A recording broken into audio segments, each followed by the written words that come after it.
Let us discuss lesson number 9, which is risk management and internal control mechanism. Under risk management and internal control, the scope includes risk management process, types of risk, fraud risk management, reputation risk management, internal control system, and important, the COSO's internal control framework. Firstly, the risk management process.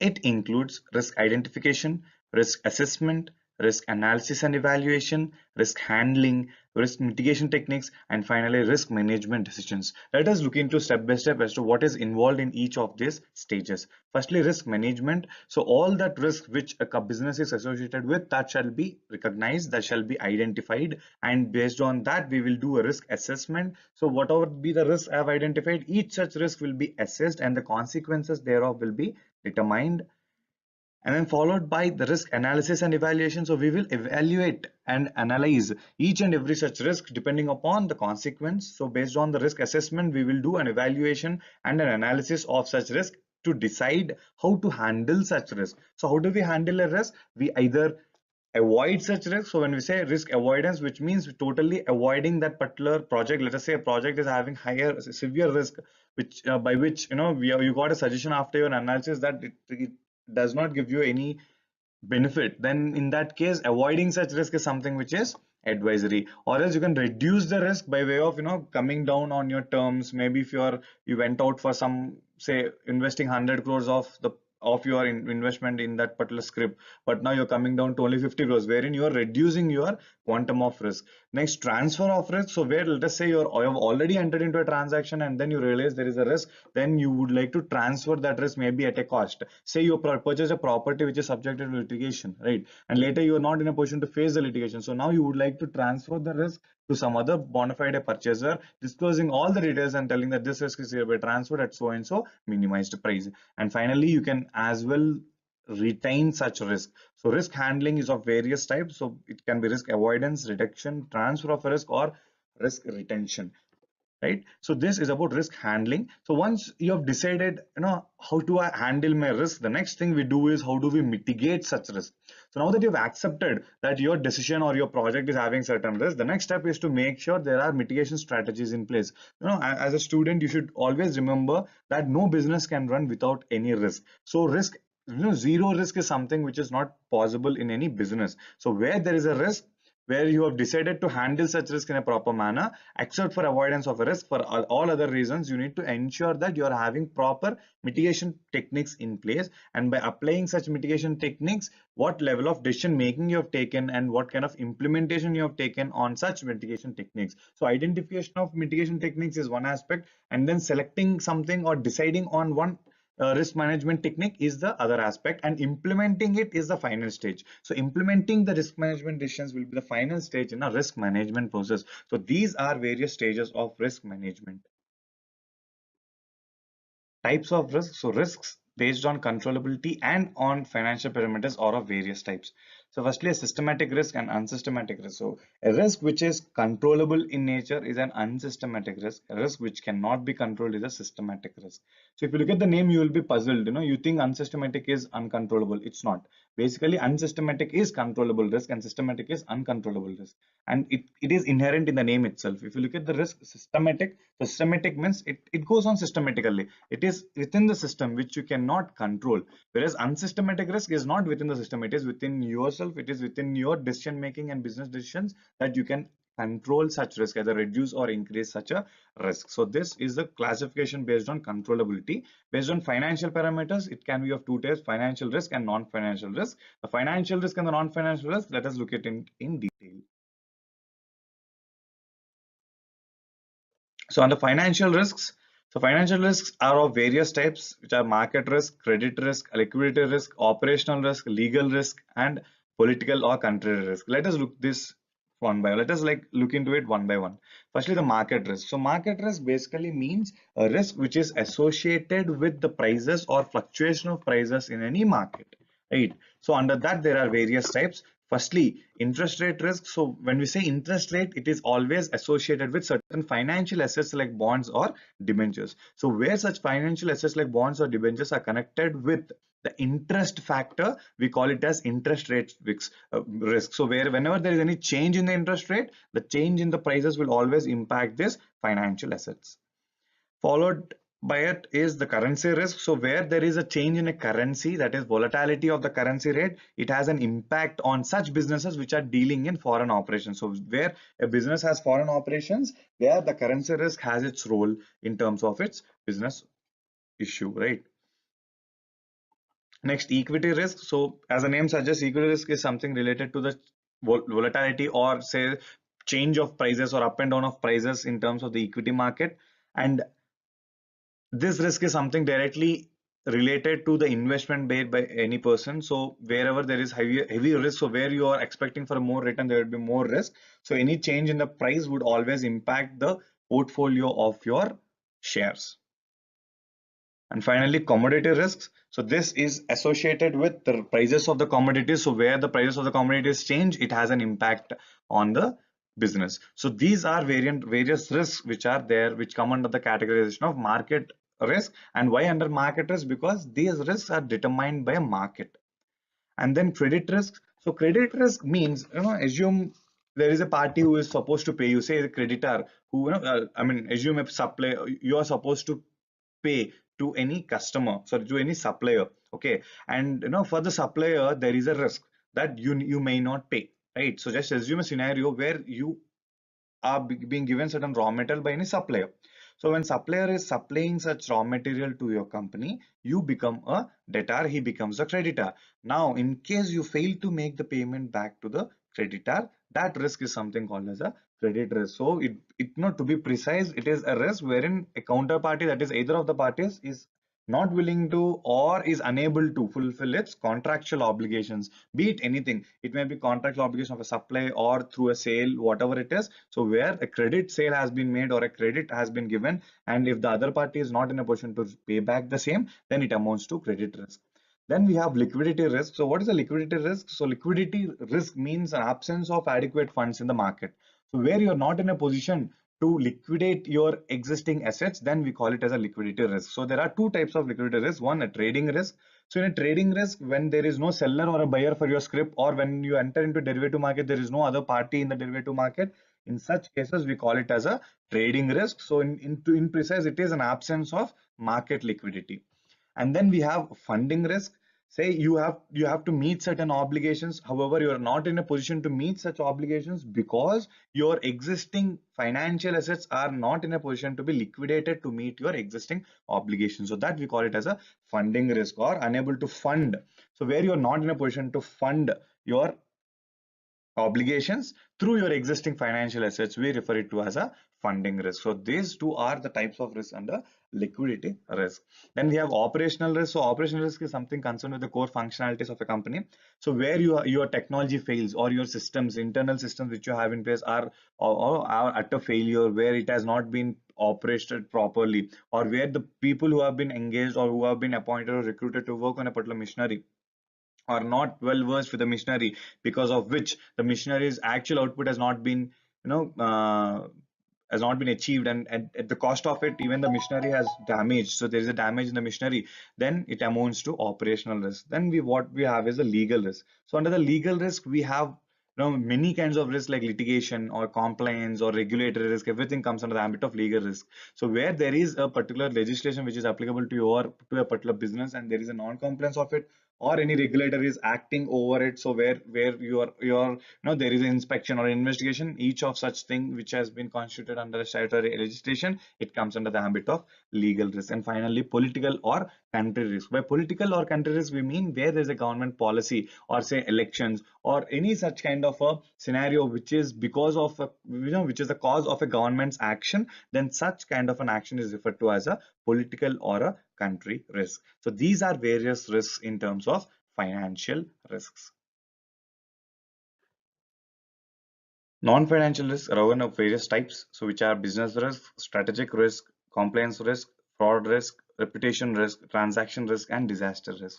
So what are the business risks? So business risks take into its purview various risks which are inherent in a particular business. Let us say location of your business, location of your plants, your own human resource, that is your own employees are kind of a risk if they start revolving against the company, right? And then it also includes a strategy which your competitor can take. So competition itself is again a risk which is under the ambit of business risks. Secondly, strategic risk. So strategic risk, by that we mean a risk which comes up because of a strategy adopted by the company. So a company assumes or adopts certain strategy which had been which proves wrong, or which is proven wrong because of some kind of a glitch in the particular strategy, then the risk associated with it is called as a risk, strategic risk. So basically strategic risk is because of the strategies adopted by the company.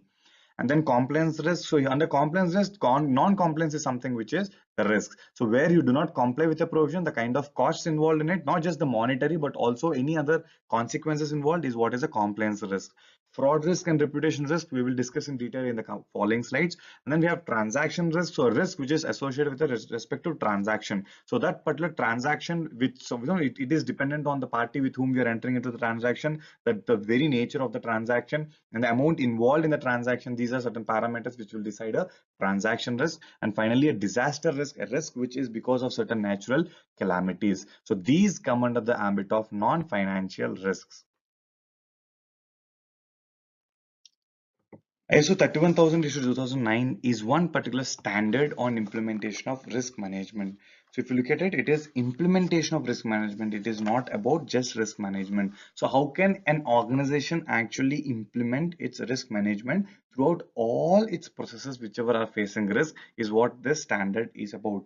And in this standard, there is no differentiation from an industry to industry in terms of how a risk shall be handled. So this standard provides for a uniform mechanism for implementation of risk management, and it provides the best, or you can say, the standards or structures or guidances for all operations concerned with risk management. There are 11 key principles which this standard had come up with, which basically identify that the risk management is a fundamental process for success of any organization.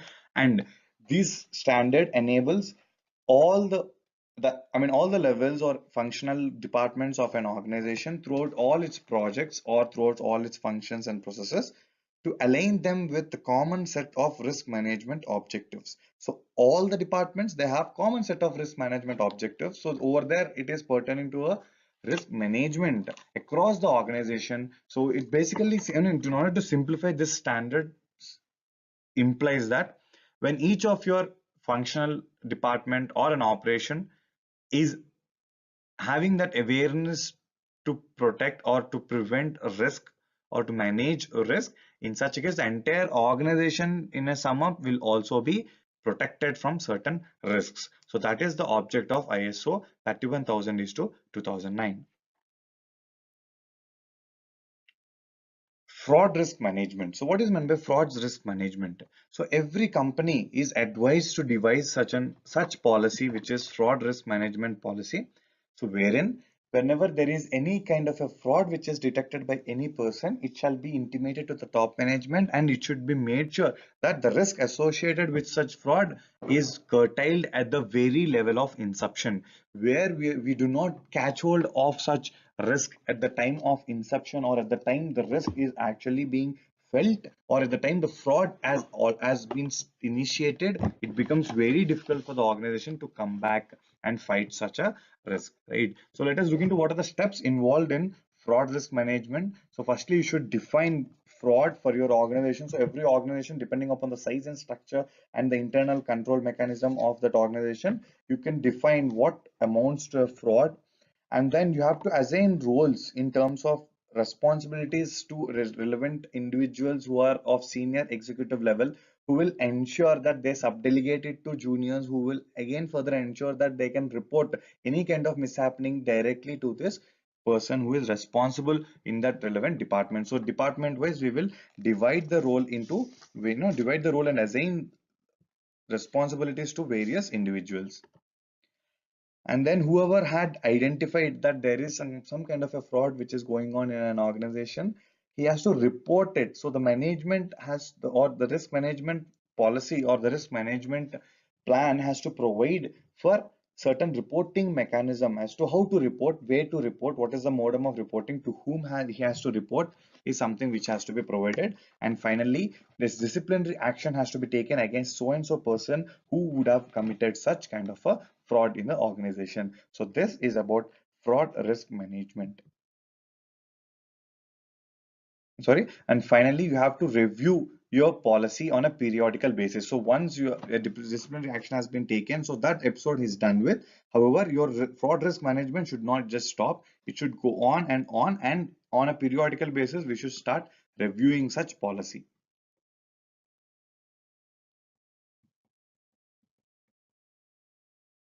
Reporting of fraud, section 143 subsection 12 of the Companies Act 2013, read with rule 13 of the audit and auditors rules, has introduced this concept of reporting of fraud. And who reports such fraud? It is an auditor, and the auditor includes statutory auditor, secretarial auditor, and also a cost auditor. And such auditor, during the course of performance of their respective duties as a statutory auditor or a secretarial auditor or a cost auditor, they have certain reason to believe that an offense of fraud has been committed by an insider, that is the employee of the company, against the company. In such a case, he has to report such fraud to the central government, right? And how does he report it to the central government? There is a prescribed procedure. Firstly, the knowledge of the fraud, if such no knowledge of that particular fraud which involves an amount exceeding rupees 100 crores, only then you are reporting it to the central government. Okay, so firstly, the basic criteria is the amount of fraud should be something which is exceeding rupees 100 crores. Then within 2 days thereof, you will intimate the fact of it to the audit committee and also to the board of directors of the company. In case there is no audit committee, then to the board of directors. If not to the audit committee, the fact of a fraud shall be intimated. And 45 days is something which has to be given to the audit committee or the board to revert on such report made by the auditors. And once the auditor has given, or once the audit committee or the board of directors have given their reply, then the auditor shall forward his report along with the reply made by the board of directors and the audit committee to the Secretary, Ministry of Corporate Affairs in form ADT4, and such form ADT4 has to be printed on the letterhead of the auditor, and it shall be addressed only to the Secretary, Ministry of Corporate Affairs, and it shall be in a sealed cover through RPAD, the Registered Post Acknowledgement Due, or a speed post. So this is the procedure for reporting of a fraud. Right. So let us take a scenario, two different scenarios under here. Number one, where the amount is not exceeding 100 crores. So where the amount is not exceeding 100 crores, we will make an intimation only to the board of directors or the audit committee, as the case may be. And in either of the case, the audit committee or the board of directors have to give their reply. So when we are giving a report, so here we are not reporting it to the central government, we are reporting it only to the board of directors. So what is that the auditor will report? He will report the nature of the fraud with the description of the fraud. He will also report what is the amount involved in the fraud and who are the parties involved in it. And then it is the obligation of the audit committee and the board of directors to disclose the fact of the nature of the fraud, amount involved, and the parties involved, and also what level of remedial actions have been taken against such kind of a fraud shall be disclosed in the director's report, right? So this is one particular scenario. The other scenario is, what if the audit committee or the board of directors fail to reply within the 45 days? And if the audit committee or the board of directors fail to reply within the prescribed period of 45 days, then immediately, without waiting anymore for the reply, the auditor shall forward his report to the central government, giving or stating the fact that there was no reply which has been received from the board of directors or audit committee of the company. Right. So these two are various different scenarios under reporting of fraud. So reporting of fraud under section 143 subsection 12 is one probable question, and the reason for that is there is a new provision introduced under the Companies Act 2013. Now let us look into reputation risk management. So as the name suggests, it is risk management against loss of reputation, right? So reputation is something which every company banks on. So right from the date of inception till it grows as a big conglomerate or a big company, it always tries to build its reputation, and that we call it as brand building, right? So they build an image to their own brand. So because that, the reason for that is, there are many businesses where brand speaks a lot, right? Assume a person is using a iPhone and another person using any other phone, right? So the kind of reputation you have towards that particular mobile is always different with any other mobile. The reason is that particular mobile has built a lot of reputation in over a period of time through the kind of services it is providing to the market. Assume one wrong product from that particular brand, it is going to damage the entire reputation of that particular brand. So that is the reason why all such companies who have built a proper brand, they always make sure all their policies in terms of corporate governance or internal control systems are prudent enough to ensure they are protecting their own brand. So under risk manage or reputation risk management, the definition we can define it as a risk arising from negative perception on part of the stakeholders. So what is a reputation? Reputation is nothing but a perception. So I may perceive a particular brand as a really good brand. Maybe if other person has some sort of experience with that brand, he may think that brand is something which is not up to the mark. So it's basically a perception, and a larger perception of a larger group of people decides what kind of reputation you have in the market, right? So where there is a negative perception from the stakeholders, then the risk associated with it is what is a reputation risk. So it is it is reflected through the perception of other market participants, as we have discussed now.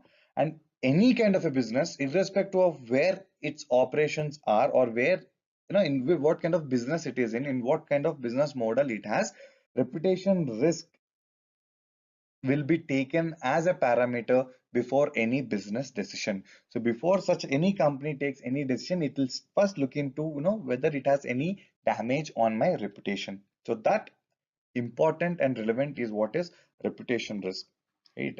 And if you remember the Johnson and Johnson Tylenol case, which we have discussed under the chapter, under the second chapter, under the concept of credo, that again is a classic case study for reputation risk management, because one of the product of Johnson and Johnson has turned out to be a life killing, or you can say, life taking medicine because of certain smuggling, right? And hence the complete brand image of Johnson and Johnson was a threat.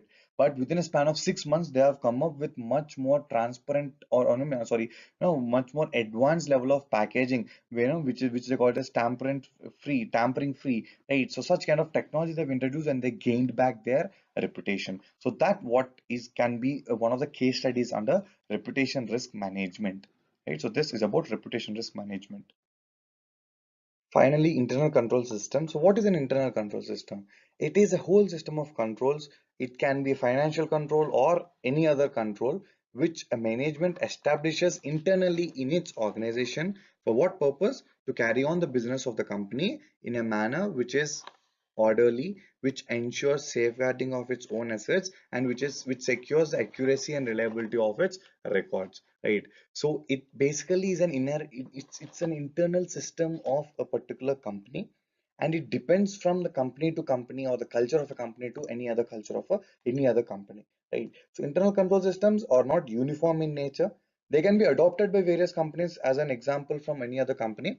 However, it basically takes into purview the existing, or the kind of controls which the company had right from the date of its inception. So internal controls cannot be implemented, say over a night. So internal controls should come up over a period of time.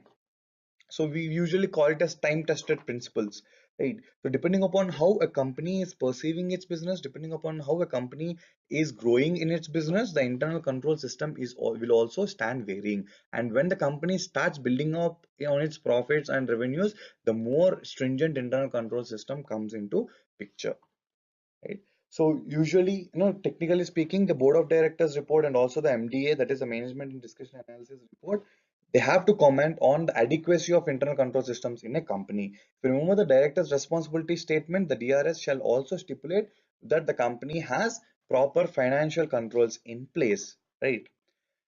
And as said, it varies from a company to company, and also it depends on the existing work culture of an organization. So, in order to better understand what is an internal control system and how can an internal control system be managed, and what level of internal control system is expected of any organization, and what is a prudent or a proper form of internal control system, we have to discuss the concept of COSO's internal control framework. COSO's internal control framework. So what is COSO? Committee of Sponsoring Organization. It is popular for this, internal control framework. So the complexity of internal controls has been reduced in the form of a cube, and which beautifully explains the concept of internal control. So here I suggest students to pay attention and understand each and everything and try to like relate it with the diagram given in this particular on this particular page. So try to listen and understand what is internal control framework. So if you look into this is a cube divided into three dimensions, correct? So one of the dimension is representing your objectives. So that is operations objective, reporting objective, and compliance objective. So what is an operations objective? So every organization in terms of its operations wanted certain efficiency or productivity, or effectiveness of its own operations, right? So that is what is a operations objective. Secondly, reporting objectives, which include both internal and external financial or non-financial reporting of an organization. The adequacy of such reporting, the transparency of such reporting is something which is a reporting objective. And then finally, compliance objective, which is nothing but adherence to laws, so adhering to relevant laws. So with these three objectives which are representing one phase, we have five components which help achieve all these three objectives. So in order to achieve operations objective, you have all these five components. In order to achieve reporting objectives, you have all these five components. In order to achieve compliance objective, you again have all these five components. So these five we refer it to as components, right? So if you observe this part, right, if you look at here, the operations, so right from the operations, this is spread across even under all these five components, right? So operations objective can be achieved only when all these five components are taken care of, right? Similarly, your reporting objective can be achieved only when all these five components are present and they are taken care of, right? And on same lines, even your compliance objective can be achieved only when all these five components are taken care of, right? So which that is the reason why this diagram has been represented in such a manner. The lines, the columns of operations of reporting and compliance objective are spread across all the five components, correct? So that is how this diagram is basically given, right? So in order to better understand this, let us try to understand what these components are and what kind of relevance it has on the COSO's internal control framework, right? So components basically are nothing but the parts of it. So operations objective, let us take an example. In order to achieve whatever be the objectives you have set in terms of your operations, you need to ensure all these five components are in proper place. So what are these five components? Firstly, your control and environment. So by control environment, we mean the existing set of standards, procedures, processes, principles, and any other structures which provide the basis for carrying out internal control across the organization. So the existing internal control mechanism in an organization is what this control environment is about. So in order to achieve any objective, this control environment is something which is vital, right? So some kind of a principle or policy shall be in place in order to ensure such objective has been achieved. And then risk assessments, in changing times there is always a change which is required, and because of such change there is always a kind of risk which is associated. So on a periodical basis, you should always assess the risk, identify risks, assess it, and then evaluate the risk. That comes under the ambit of risk assessment, right? And then control activities. So you have certain principles or policies in place, but what actions have actually been established through such principles and procedures which will help the management to mitigate the risk is what is a control activity. So control activity are basically those activities which can control your risk, which can mitigate your risk. So what level of activities are actually in place, which are the effect or which are the end effect of your policies and procedures. So every policy and procedure whichever have been set in the control environment, and then after risk assessment you will further again improvise your control environment, and then such activities which would actually or practically ensure that the risks are mitigated are what are covered under your control activities. And again, these control activities help achieve each of the objectives individually. Next, information and communication. So your top management, through their MIS, that is management information system, should have the information of what is going on inside the company, right? So that we call it as dissemination of the information to the management, and the purpose of it is to ensure that all the components are properly functioning to achieve the required objectives. And finally, monitoring the above activities. So monitoring the activities is nothing but each of the above activities, the be it control environment, risk assessment, or control activities, or your information and communication, how far are they properly in place? How far are they in place properly is something what we will be looking into in terms of monitoring activities, right? So to remember this, try to have a relation among all the five. So firstly, you have an existing control environment in place, and then you will assess the risk, identify the risk and assess it on a periodical basis in terms of the risk which is faced by the existing control environment. Where you feel that there is a kind of a risk which is associated, in order to mitigate it, you need to change your control environment. You can do it by way of adding more control activities, by changing your existing policies, by which your control environment will again further improvise, and more control activities will come into picture. And these control activities are something which will ensure that the internal controls are in place, and then the existing internal controls have to be communicated on a periodical basis to the management. The dissemination of information should be ensured, and thereby the management can monitor all the five components based on the required parameters and based on the information they have in hand, right? So this is about the components. So among these, from these two sides of the cube, we can understand one comparison, or we can say, one level of understanding, that the objectives individually require all these five components to be in place to ensure they achieve the respective objectives, right? So this understanding should be there in your mind, right?